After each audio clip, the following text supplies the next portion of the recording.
Hello and welcome to my new Painting Yourself channel, where I'm going to guide you through every step involved with painting your home. Make sure you leave a like and subscribe if you think this is for you, as it's going to really support my channel, and that way you can follow me and keep up to date on new videos dropping. But before you get any paint on today, I want to show you how to sheet up a room with furniture in it. Great, well let's clear some of this crap out of the way. No.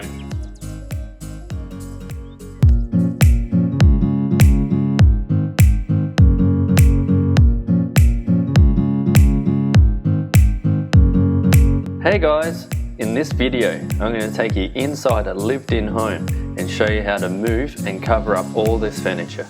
Most people don't like painting, but even more people hate moving furniture. So I'm going to show you how to paint your home without having to move all your stuff out of the house. But first, this place needs to be cleaned up. This is a mess. Furniture in living rooms can be tricky to move and cover with their big couches, big TV screens and big heavy cabinets full of books and delicate glassware. And then there's all the trinkets that go with them, like candles, pot plants, photo frames, and if you have kids there's always toys on the ground. Ah, jeez, that hurt. Bloody toys everywhere. You can start by cleaning up the room a bit. Dirty dishes in the kitchen where they belong. Photos and books placed in the cupboard so they're out of the way. Pack up the kids' toys and put away anything else that will constantly get in your way. Come here, little fella. Come on, in you get. Good boy. Now you can move the couches and tables into the center of the room and pile up the smaller furnishings on top, trying not to damage anything. With big heavy cabinets, you need to move these away from the wall with enough room to fit your ladder behind easily. Here's another pro tip. Do yourself a favour and buy yourself some magic sliders. They make short work of moving big heavy items. Place a clean sheet or plastic over the couches and cabinets, and then you can lay down your drop sheets. And now your furniture is fully protected and safe for painting.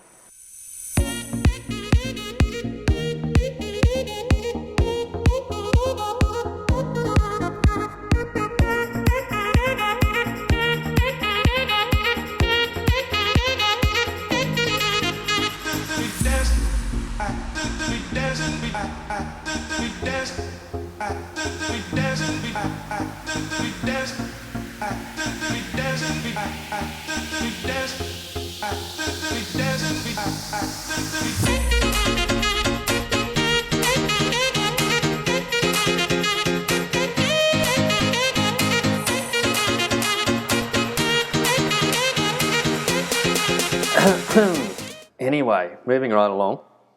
This time I'll be using mostly hallway runners to paint this furnished bedroom. These are great for fitting snug in between the bed and the walls.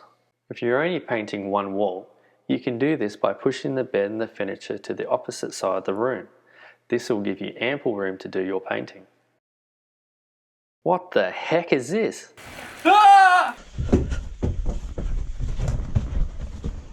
If you only have the one sheet and you only have walls and woodwork to paint, well that's fine too. You'll just have to keep moving that sheet each time you reach the end. The most important thing to remember is to keep that sheet hard up against the wall, because paint has a sneaky habit of finding its way onto the floor where you haven't covered up properly. If you're painting the ceiling, you will need to move the bed to the center and cover up the whole room. Try to place what you can in built-in wardrobes or other rooms. The other option is to stack the furnishings on the bed. Put a bit of thought into it and don't place heavy items such as side tables on top of fragile paintings and pictures. These will most likely get damaged. Now that everything is in working order, I recommend covering the bed with plastic. Drop sheets might look clean, but they will still hold a lot of dust if they've been used before. You definitely don't want dust all over everything. You're going to need 4 drop sheets to cover the floor between the walls and the bed. Like I said before, please make a quick effort to clean up before it's time to paint. It's scary how often us painters find panties left in plain view on the bedroom floor where we need to work. And you too, buddy. Here's another pro tip. If you only have large rectangular sheets, fold them 2 or 3 times and this will work just as well. Make sure that you can fit your ladder down the sides of the bed. If the gap is not wide enough, you won't be able to cut in and paint the side of the wall properly.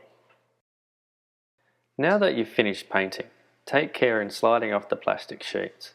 It will most likely be covered in dust and wet paint. Place this on a ground sheet and wrap the ground sheet around the plastic. Roll up the other sheets, just being careful not to spill dust on the floor.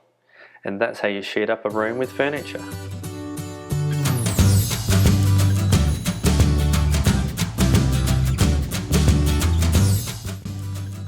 Thanks for watching, guys. If you really enjoyed this video, make sure you give it a thumbs up as it really supports my channel. I'm going to be super busy making more content for you to enjoy and learn from. Thanks for watching again, and I'll see you in my next video. Catch you later.